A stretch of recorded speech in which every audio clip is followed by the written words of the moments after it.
सबसे पहला क्या है, cerebrum. The cerebrum forms the largest part of the brain. अब जो सेरेब्रम है वो हमारे ब्रेन का सबसे लार्जेस्ट पार्ट बनाता है।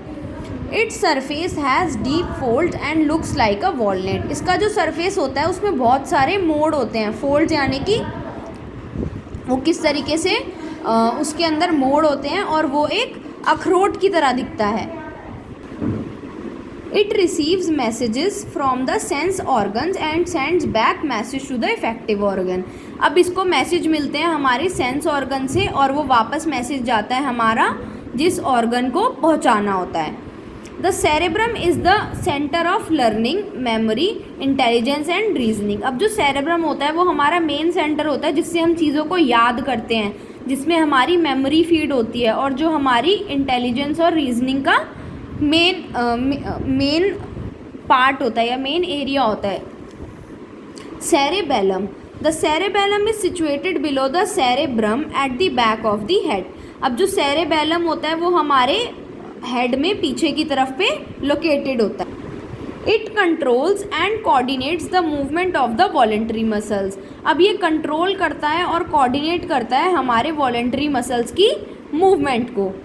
It helps to balance the body while walking, running, cycling and even helps to keep you in a upright position। अब जब हमारी जो बॉडी होती है वो कैसे बैलेंस करती है, यानी कि हम गिरे ना और हम अपना काम हर ठीक तरीके से करें, हम रनिंग करते हैं, साइकिलिंग करते हैं, तो हमको उस पोजीशन में रखने के लिए सेरेबेलम बैलेंस करता है। नेक्स्ट आता है medulla oblongata. The medulla oblongata और brain stem connects the brain to the spinal cord. अब जो मेड्यूला ऑब्लोंगेटा होता है वो, या फिर उसको ब्रेन स्टेम भी कहते हैं, वो हमारे ब्रेन को स्पाइनल कॉर्ड से कनेक्ट करता है। It controls the involuntary actions like beating of the heart and breathing. अब ये हमारे इनवॉलेंट्री एक्शंस को वो कंट्रोल करता है, जैसे कि हमारा हार्ट की पंपिंग या बीटिंग ऑफ द हार्ट और हमारी breathing.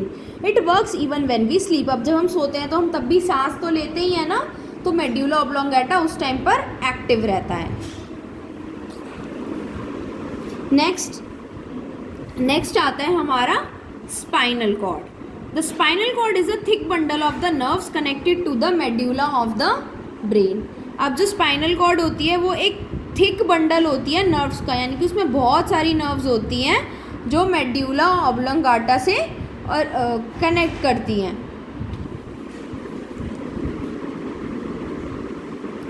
It is protected by the backbone. अब ये हमारी बैकबोन इसको प्रोटेक्ट करती है।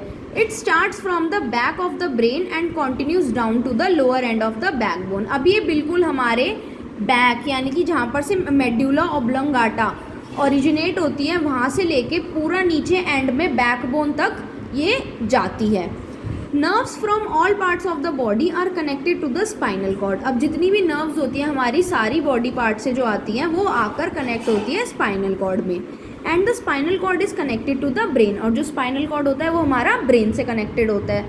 अब जैसे ये देख लो, ये जो स्पाइनल कॉर्ड है, अब इसके ऊपर यहाँ से ऊपर वाली तरफ पे तो होगा हमारा मेड्यूला ऑब्लोंगेटा जहाँ से ये ओरिजिनेट हो रही है, और ये बिल्कुल नीचे आते आते हमारे बैक में सबसे एंड पॉइंट तक आते आते ख़त्म हो जाती है स्पाइनल कॉर्ड। नेक्स्ट आता है nerves. A long thread-like structures that carry messages between the brain and other parts of the body are called nerves। अब एक बहुत ही लंबा थ्रेड-लाइक स्ट्रक्चर, यानी कि बहुत नाजुक होता है, बहुत ही पतला होता है, जो हमारे मैसेजेस लेकर जाता है बॉडी पार्ट से ब्रेन तक और फिर ब्रेन से बॉडी पार्ट तक। जैसे कि हमने हाथ, सबसे बेसिक एग्जांपल है, जैसे हमने हाथ से किसी भी ठंडी या गर्म चीज़ को टच करा, अब उससे सिग्नल पहले जाएंगे ब्रेन तक, फिर ब्रेन से सिग्नल दोबारा उस बॉडी पार्ट तक आएंगे और हमें पता चल जाएगा कि हाँ वो चीज़ ठंडी है या गर्म है। Nerves are made up of neurons. अब नर्व्स हमारी किससे बनी होती है? न्यूरॉन से। In our body there are 3 types of nerve cells और नर्व्स। हमारी बॉडी के अंदर 3 टाइप्स के नर्व सेल्स होते हैं या फिर 3 टाइप्स की नर्व्स होती हैं।